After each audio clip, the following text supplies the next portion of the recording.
चुके हैं, एक बार एक काम करना, घर पे जाके चेक कर लेना। एक चीज़ मैं बताता हूँ आपको ऐसा लग रहा होगा कि यार हमारा टेस्ट आ रहा है संडे को, कभी भी टेस्ट के अकॉर्डिंग तैयारी मत करना। आगे भी मैं बिल्कुल एक एडवाइस देके जाता हूँ, है ना? देखो आगे बहुत सारे ऐसे टाइम आएँगे जहाँ पर टेस्ट से पहले तो छुट्टी भूल जाना, क्योंकि एनथ्यूज़ है 6 साल से, तो मैं खुद देख रहा हूँ कि टेस्ट से पहले छुट्टी नहीं होती एनथ्यूज़ में, किसी से भी पूछ लेना आप।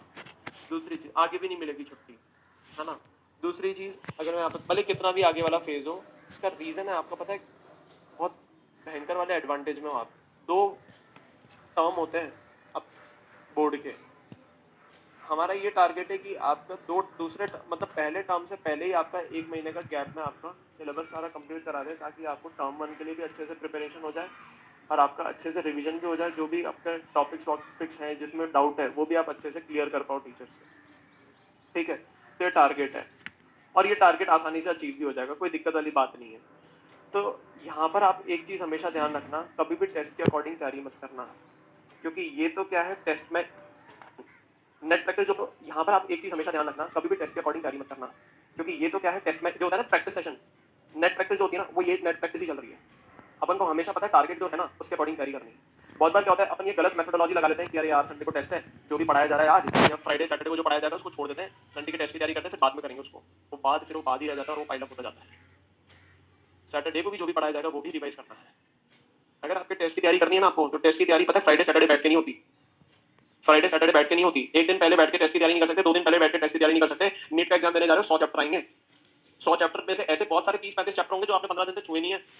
आपको खुद ही, अगर आपका बहुत जबरदस्त चैप्टर भी होगा ना, आप खुद ऐसा फील करने लगोगे, 15 दिन से नहीं पढ़ा, पता नहीं दिमाग में होगा ही नहीं होगा। तो आपको खुद को अपने ब्रेन की कैपेसिटी बढ़ानी है। 15-20 दिन तक अगर आप चैप्टर नहीं पढ़ रहे हो, तो एक पॉइंट इधर से उधर नहीं होना चाहिए।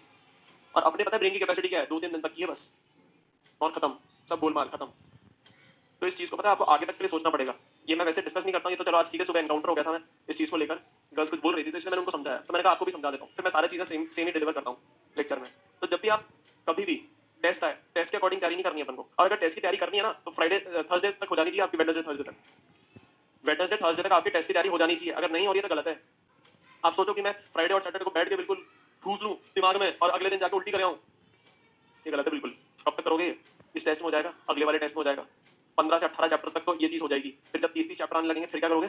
फिर कहोगे पहले स्टार्टिंग में नंबर अच्छे आते थे, अब नहीं आते। तो कहाँ से नंबर आएंगे यार? आपको तो टेस्ट की तैयारी जो होती है, वो तो सिर्फ आपकी बेस्ट तैयारी किसके लिए? जब छोटे से चैप्टर आए, कम चैप्टर आए, तभी तो नंबर ला पा रहे हो आप।